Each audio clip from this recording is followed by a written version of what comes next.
এই বাবলুর মা নাই, এখন কি করার, আমি ঘরে চাল পর্যন্ত নাই, এমন অবস্থা। আমি দরজা ভাঙছি, দরজা ভাঙ্গা হাতায় হুতায় এখন এই তাবিজ পাইছি আমি এখন। খুঁজলে আরো পাওয়া যাবে, বহুত তাবিজ পাওয়া গেছে।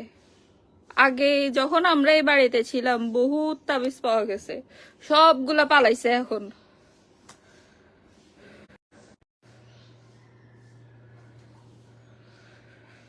সবগুলা পালাইছে।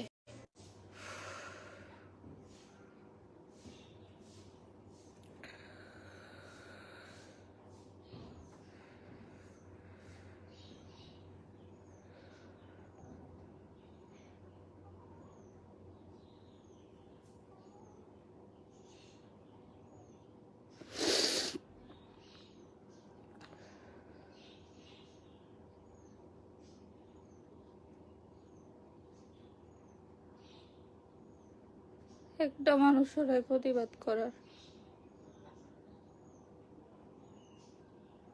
শেষ পর্যন্ত কি হবে, আমি আর আমার মা গায়ের মধ্যে কেরোসিন তেল ঢালবো, কেরোসিন তেল ঢাইলা মইরা যাব।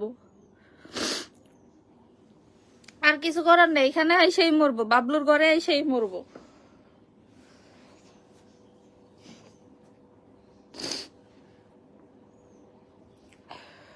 বাবলুর ঘরে এসেই মরবো।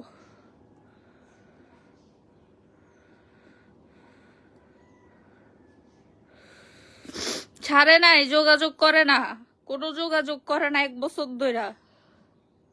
আমার মা তো বলছে যদি তুমি থাকতে না চাও তুমি ওইভাবে ইয়ে করো, তুমি যেহেতু আমার সবকিছু শেষ করে দিয়ে তুমি আমারে আনছো নোয়াখালীতে, আমার মার জন্মস্থান ধরে সবকিছু তাদের ঢাকায়, তুমি যেহেতু আনছো তুমি আমার এক সাইড করে দাও।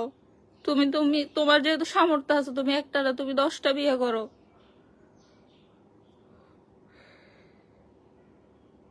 মামলা দিতে গেছি তো সোনাইমুড়িতে,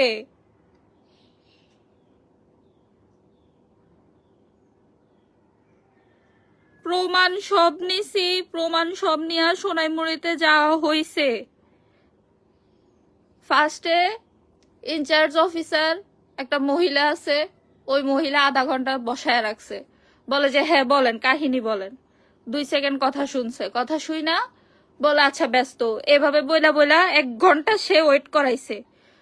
তারপরে যখন দেখতেছি যে না হইতেছে না, আমরা একজনকে কল দিছি, সে বলছে আচ্ছা তোমরা মনিরের কাছে যাও, তদন্ত অফিসার। ওই মনিরের কাছে গেছি,